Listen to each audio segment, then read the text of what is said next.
Chapter 3 Dracula by Bram Stoker.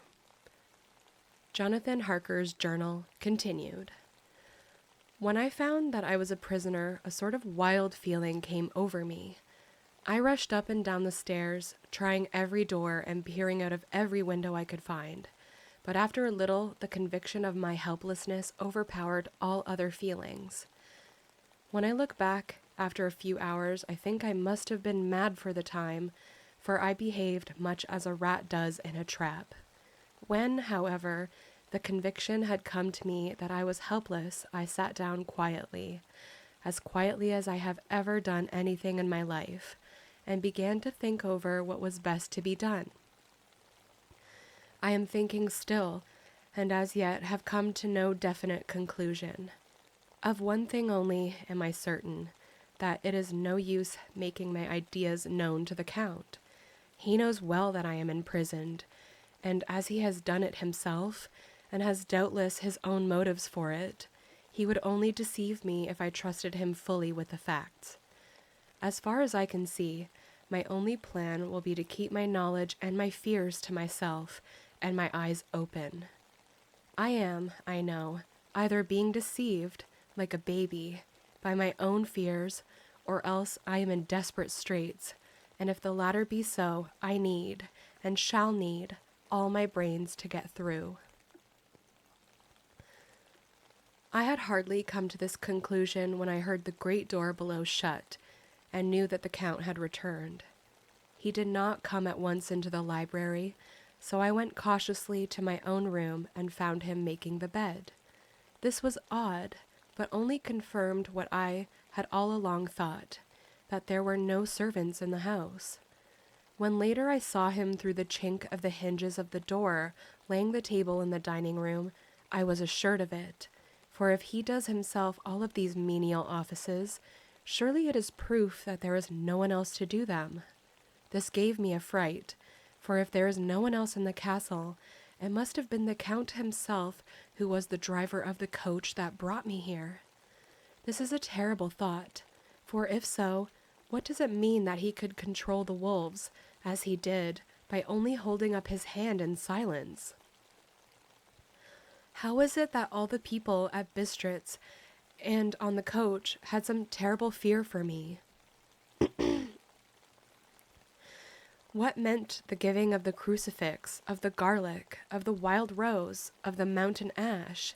Bless that good woman who hung the crucifix round my neck, for it is a comfort and a strength to me whenever I touch it.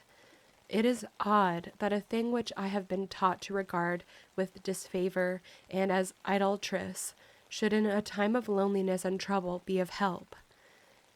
Is it that there is something in the essence of the thing itself, or that it is a medium, a tangible help in conveying memories of sympathy and comfort? Sometime, if it may be, I must examine this matter and try to make up my mind about it. In the meantime, I must find out all I can about Count Dracula, as it may help me to understand. Tonight he may talk of himself, if I turn the conversation that way. I must be very careful, however, not to awake his suspicion.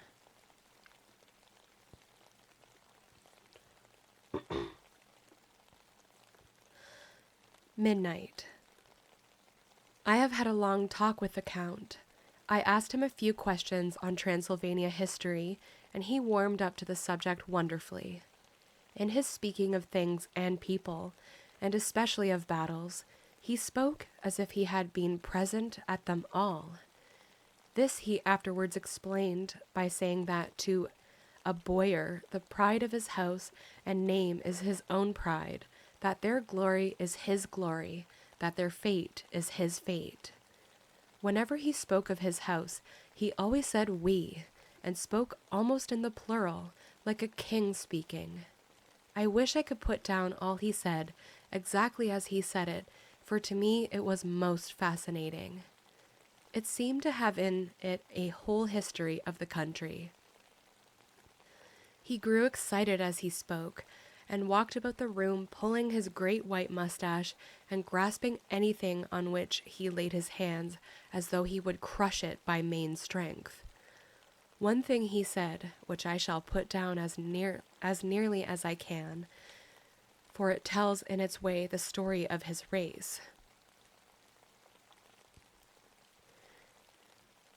We Xoxo have a right to be proud, for in our veins flows the blood of many brave races who fought as the lion fights for lordship. Here in the whirlpool of European races, the Ugric tribe bore down from Iceland, and fighting spirit which Thor and Odin gave them, which their berserkers displayed to such fell intent on the seaboards of Europe, and of Asia and Africa too, till the peoples thought that the werewolves themselves had come.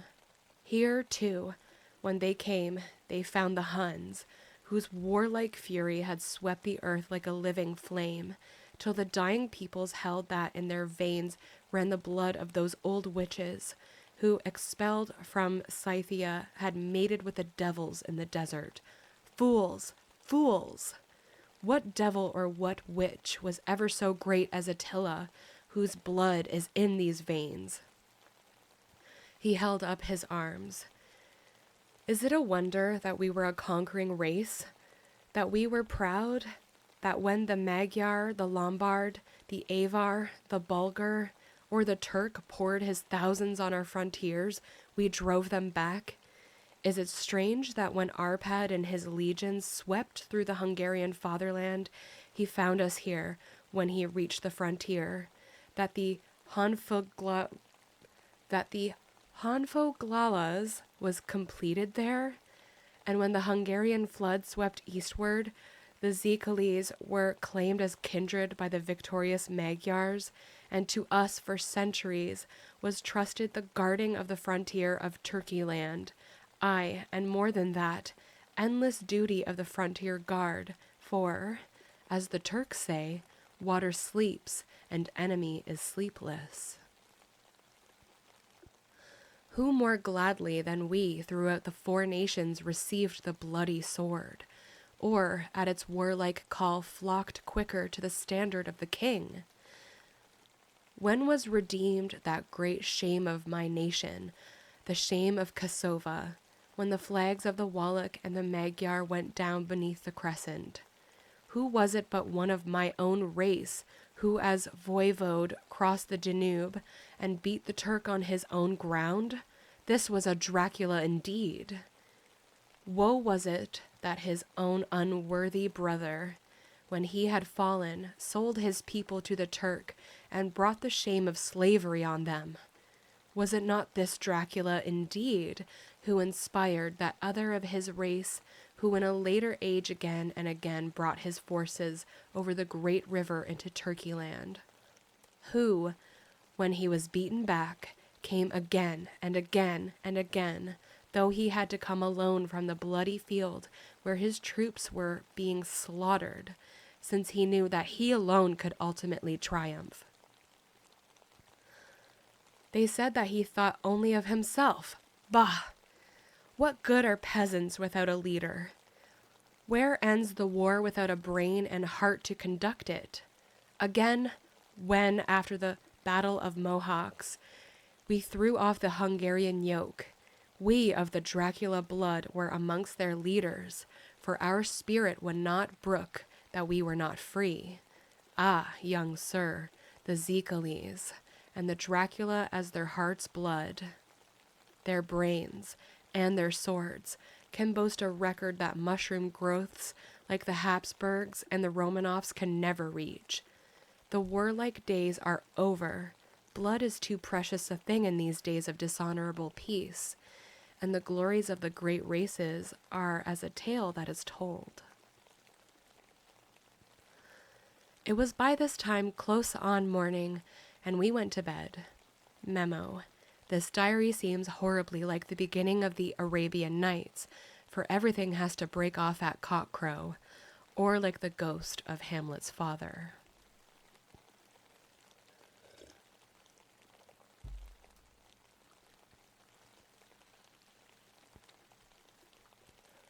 12th May. Let me begin with facts, bare, meager facts, verified by books and figures, and of which there can be no doubt. I must not confuse them with experiences which will have to rest on my own observation or my memory of them. Last evening, when the Count came from his room, he began by asking me questions on legal matters and on the doing of certain kinds of business. I had spent the day wearily over books, and, simply to keep my mind occupied, went over some of the matters I had been examining at Lincoln's Inn. There was a certain method in the Count's inquiries, so I shall try to put them down in sequence. The knowledge may somehow or sometime be useful to me.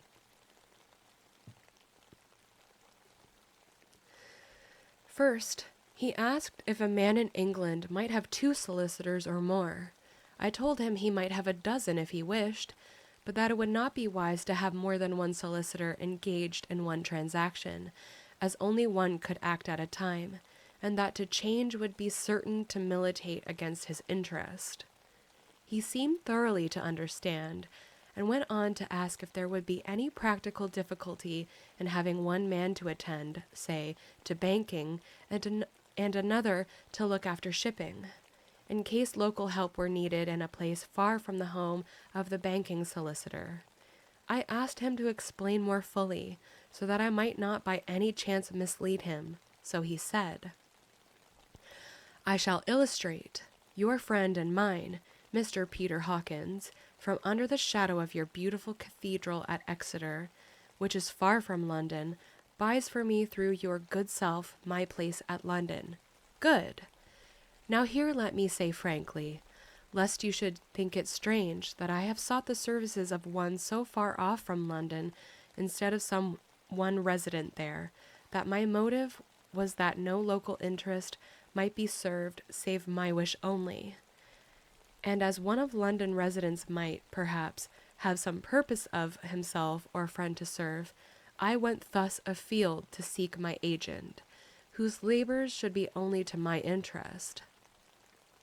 Now, I suppose I, who have much of affairs, wish to ship goods, say, to Newcastle, or Durham, or Harwich, or Dover. Might it not be that it could with more ease be done by consigning to one in these ports? I answered that certainly it would be most easy, but that we solicitors had a system of agency one for the other, so that local work could be done locally on instruction from any solicitor, so that the client, simply placing himself in the hands of one man, could have his wishes carried out by him without further trouble. But, he said, I could be at liberty to direct myself, is it not so?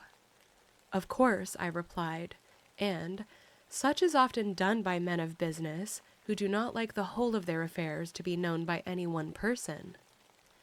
Good, he said, and then went on to ask about the means of making consignments and the forms to be gone through, and of all sorts of difficulties which might arise, but by forethought could be guarded against.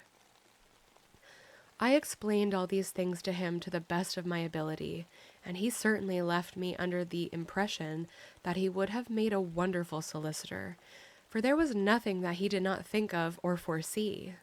For a man who was never in the country, and who did not evidently do much in the way of business, his knowledge and acumen were wonderful.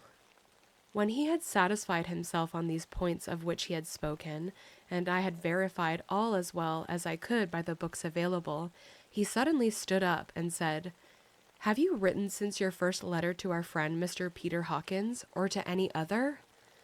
It was with some bitterness in my heart that I answered that I had not, that as yet I had not seen any opportunity of sending letters to anybody. "Then write now, my young friend," he said, laying a heavy hand on my shoulder. "Write to our friend and to any other, and say, if it will please you, that you shall stay with me until a month from now." "Do you wish me to stay so long?" I asked, for my heart grew cold at the thought. I desire it much. Nay, I will take no refusal. When your master, employer, what you will, engaged that someone should come on his behalf, it was understood that my needs only were to be consulted. I have not stinted, is it not so? What could I do but bow acceptance? It was Mr. Hawkins's interest, not mine, and I had to think of him, not myself. And besides, while Count Dracula was speaking, there was that in his eyes and in his bearing which made me remember that I was a prisoner, and that if I wished it, I could have no choice. The Count saw his victory in my bow and his mastery in the trouble of my face, for he began at once to use them, but in his own smooth, resistless way. I pray you, my good young friend, that you will not discourse of things other than business in your letters. It will doubtless please your friends to know that you are well, and that you look forward to getting home to them. Is it not so? As he spoke, he handed me 3 sheets of notepaper and 3 envelopes. They were all of the thinnest foreign post, and looking at them, then at him, and noticing his quiet smile with the sharp canine teeth lying over the red underlip, I understood as well as if he had spoken that I should be careful what I wrote, for he would be able to read it. So I determined to write only formal notes now, but to write fully to Mr. Hawkins in secret, and also to Mina, for to her I could write in shorthand, which would puzzle the Count if he did see it. When I had written my 2 letters, I sat quiet, reading a book whilst the Count wrote several notes, referring as he wrote them to some books on his table. Then he took up my 2 and placed them with his own, and put by his writing materials, after which, the instant the door had closed behind him, I leaned over and looked at the letters, which were face down on the table. I felt no compunction in doing so, for under the circumstances I felt that I should protect myself in every way I could. One of the letters was directed to Samuel F. Billington, number 7, The Crescent, Whitby. Another to Herr Leutner Varna. The third was to Coutts and Company, London, and the 4th to Herren Klopstock and Billruth, Bankers, Budapest. The 2nd and 4th were unsealed. I was just about to look at them when I saw the door handle move. I sank back in my seat, having just had time to replace the letters as they had been and to resume my book before the Count, holding still another letter in his hand, entered the room. He took up the letters on the table and stamped them carefully, and then, turning to me, said, "I trust you will forgive me, but I have much work to do in private this evening. You will, I hope, find all things as you wish." At the door he turned, and after a moment's pause said, "Let me advise you, my dear young friend, nay, let me warn you with all seriousness, that should you leave these rooms, you will not by any chance go to sleep in any other part of the castle. It is old, and has many memories, and there are bad dreams for those who sleep unwisely. Be warned. Should sleep now or ever overcome you, or be like to do, then haste to your own chamber or to these rooms, for your rest will then be safe. But if you be not careful in this respect, then—" He finished his speech in a gruesome way, for he motioned with his hands as if he were washing them. I quite understood. My only doubt was as to whether any dream could be more terrible than the unnatural, horrible net of gloom and mystery which seemed closing around me. Later. I endorse the last words written, but this time there is no doubt in question. I shall not fear to sleep in any place where he is not. I have placed the crucifix over the head of my bed. I imagine that my rest is thus freer from dreams, and there it shall remain. When he left me, I went to my room. After a little while, not hearing any sound, I came out and went up the stone stair to where I could look out towards the south.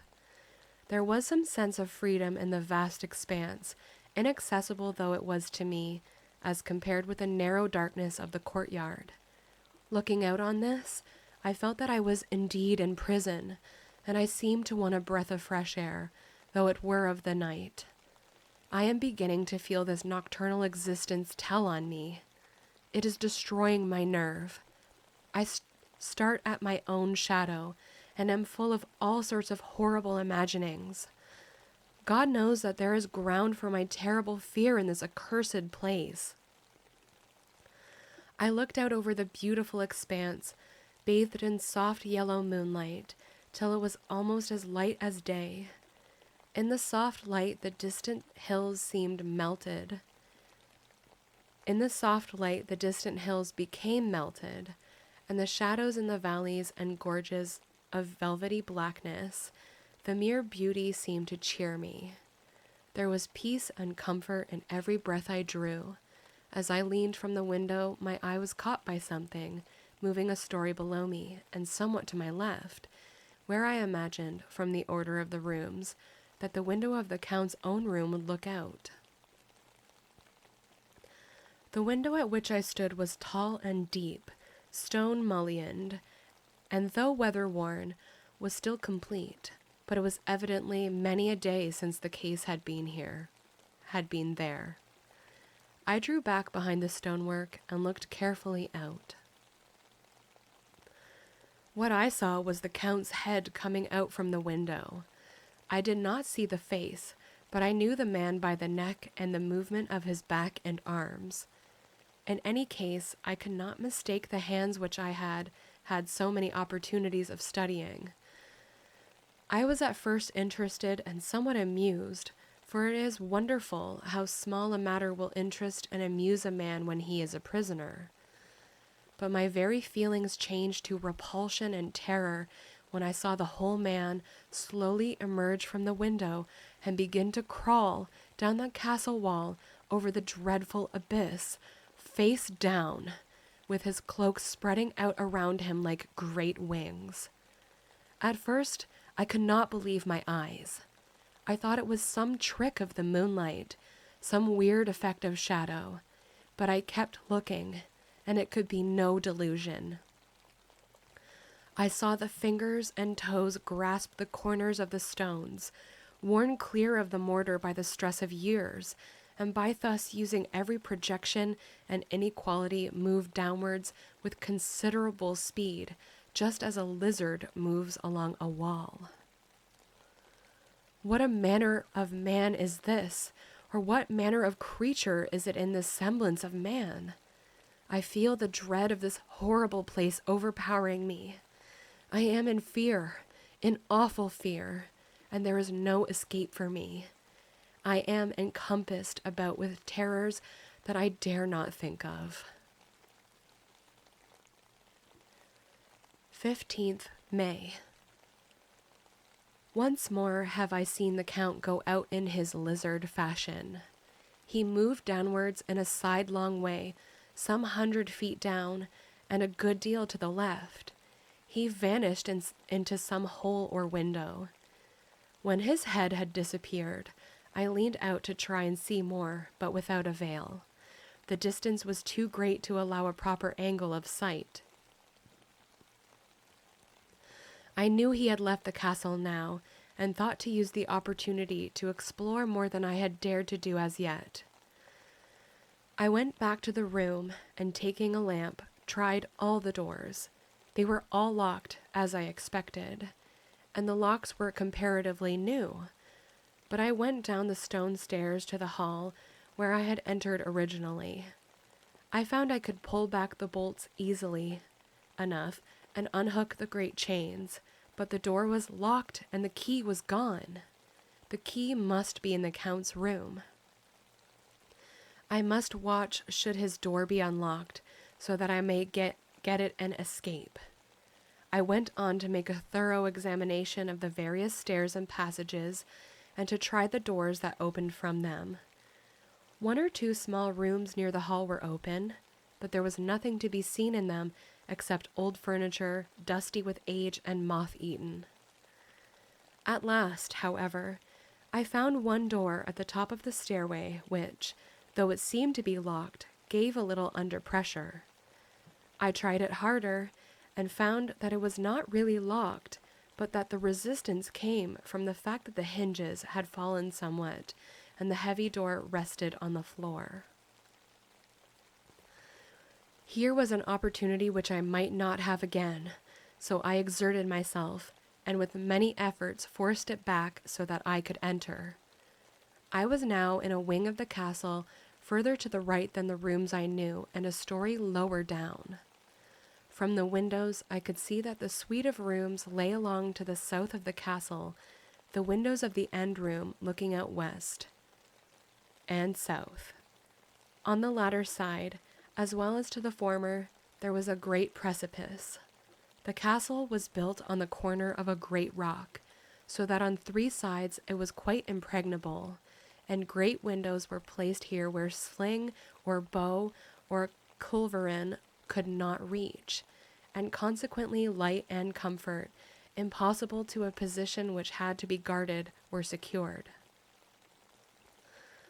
To the west was a great valley, and then, rising far away, great jagged mountain fastnesses, rising peak on peak, the sheer rock studded with mountain ash and thorn, whose roots clung in cracks and crevices and crannies of the stone. This was evidently the portion of the castle occupied by the ladies in bygone days, for the furniture had more air of comfort than any I had seen. The windows were curtainless, and the yellow moonlight, flooding in through the diamond panes, enabled one to see even colors, whilst it softened the wealth of dust which lay over all and disguised in some measure the ravages of time and the moth. My lamp seemed to be of little effect in the brilliant moonlight, but I was glad to have it with me, for there was a dread loneliness in the place which chilled my heart and made my nerves tremble.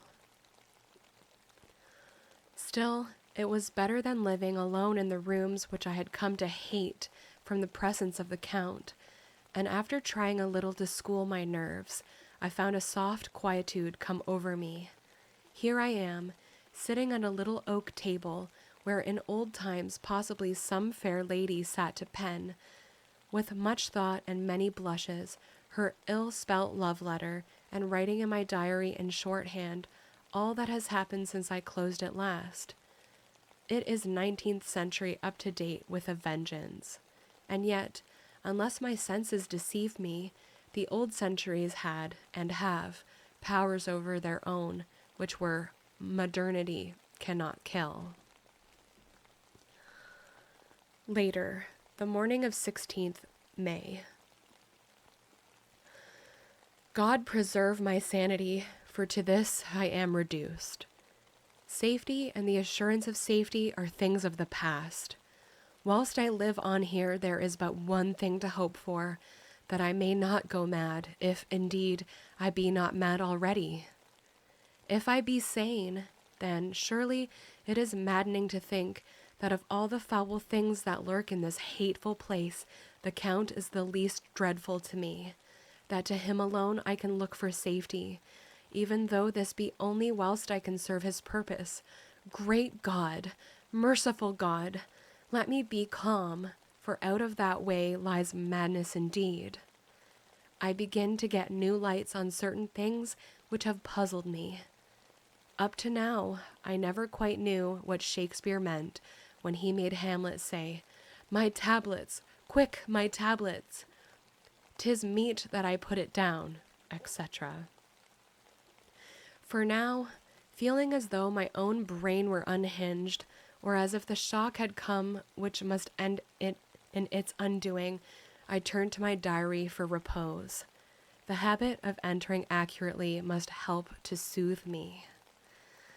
The Count's mysterious warning frightened me at the time. It frightens me more now when I think of it, for in future he has a fearful hold upon me. I shall fear to doubt what he may say. When I had written in my diary and had fortunately replaced the book and pen in my pocket, I felt sleepy. The Count's warning came into my mind, but I took a pleasure in disobeying it. The sense of sleep was upon me, and with it the obstinacy which sleep brings as outrider.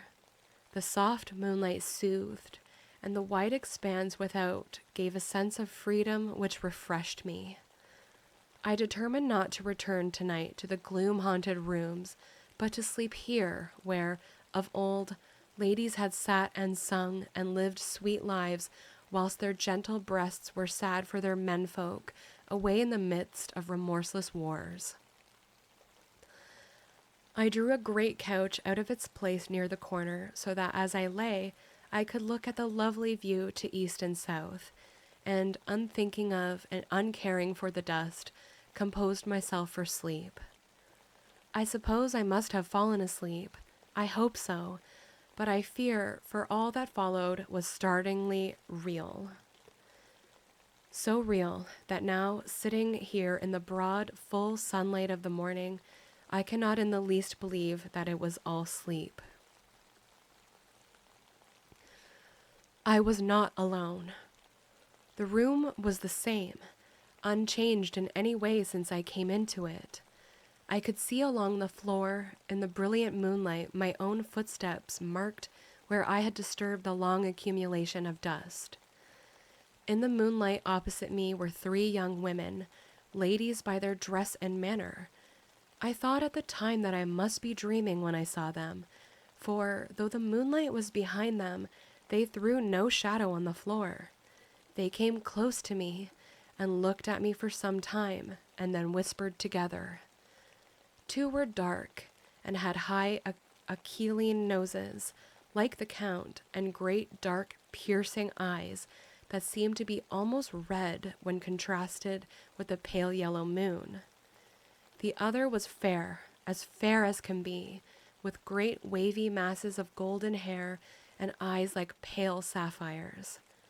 I seemed somehow to know her face, and to know it in connection with some dreamy fear, but I could not recollect at the moment how or where. All 3 had brilliant white teeth that shone like pearls against the ruby of their voluptuous lips. There was something about them that made me uneasy, some longing and at the same time some deadly fear. I felt in my heart a wicked, burning desire that they would kiss me with those red lips. It is not good to note this down, lest some day it should meet Mina's eyes and cause her pain, but it is the truth. They whispered together, and they all 3 laughed, such a silvery, musical laugh, but as hard as though the sound never could have come through the softness of human lips. It was like the intolerable, tingling sweetness of water glasses when played on by a cunning hand. The fair girl shook her head coquettishly, and the other 2 urged her on. One said, "Go on. You are first, and we shall follow. Yours is the right to begin."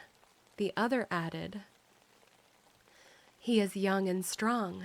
There are kisses for us all." I lay quiet, looking out under my eyelashes in an agony of delightful anticipation. The fair girl advanced and bent over me till I could feel the movement of her breath upon me. Sweet it was in one sense, honey sweet, and sent the same tingling through the nerves as her voice, but with a bitter underlying the sweet, a bitter offensiveness, as one smells in blood. I was afraid to raise my eyelids, but looked out and saw perfectly under the lashes. The girl went on her knees and bent over me, simply gloating. There was a deliberate voluptuousness which was both thrilling and repulsive, and as she arched her neck, she actually licked her lips like an animal, till I could see in the moonlight the moisture shining on the scarlet lips and on the red tongue as it lapped the white sharp teeth. Lower and lower went her head, as the lips went below the range of my mouth and chin and seemed about to fasten on my throat. Then she paused, and I could hear the churning sound of her tongue as it licked her teeth and lips, and could feel the hot breath on my neck. The skin of my throat began to tingle, as one's flesh does when the hand that is to tickle it approaches nearer and nearer. I could feel the soft, shivering touch of the lips on the super-sensitive skin of my throat, and the hard dents of two sharp teeth, just touching and pausing there. I closed my eyes in a languorous ecstasy and waited with beating heart. But at that instant, another sensation swept through me as quick as lightning. I was conscious of the presence of the Count, and of his being, as if lapped in a storm of fury. As my eyes opened involuntarily, I saw his strong hand grasp the slender neck of the fair woman and with giant's power draw it back, the blue eyes transformed with fury, the white teeth champing with rage, and the fair cheeks blazing red with passion. But the Count! Never did I imagine such wrath and fury, even to the demons of the pit. His eyes were positively blazing. The red light in them was lurid, as if the flames of hellfire blazed behind them. His face was deathly pale, and the lines of it were hard like drawn wires. The thick eyebrows that met over the nose now seemed like a heaving bar of white-hot metal. With a fierce sweep of his arm, he hurled the woman from him, and then motioned to the others, as though he were beating them back. It was the same imperious gesture that I had seen used to the wolves. In a voice which, though low and almost in a whisper, seemed to cut through the air, and then ring round the room, he said, "How dare you touch him, any of you? How dare you cast eyes on him when I had forbidden it? Back, I tell you all. This man belongs to me. Beware how you meddle with him, or you'll have to deal with me." The fair girl, with a laugh of ribald coquetry, turned to answer him. "You yourself never loved. You never love." On this the other women joined, and such a mirthless, hard, soulless laughter rang through the room that it almost made me faint to hear. It seemed like the pleasure of fiends. Then the Count turned, after looking at my face attentively, and said in a soft whisper, "Yes, I too can love. You yourselves can tell it from the past. Is it not so? Well, now I promise you that when I am done with him, you shall kiss him at your will. Now go, go! I must awaken him, for there is work to be done." "Are we to have nothing tonight?" said one of them with a low laugh, as she pointed to the bag which he had thrown upon the floor, and which moved as though there were some living thing within it. For answer he nodded his head. One of the women jumped forward and opened it. If my ears did not deceive me, there was a gasp and a low wail, as of a half-smothered child. The women closed round, whilst I was aghast with horror. But as I looked, they disappeared, and with them the dreadful bag. There was no door near them, and they could not have passed me without noticing.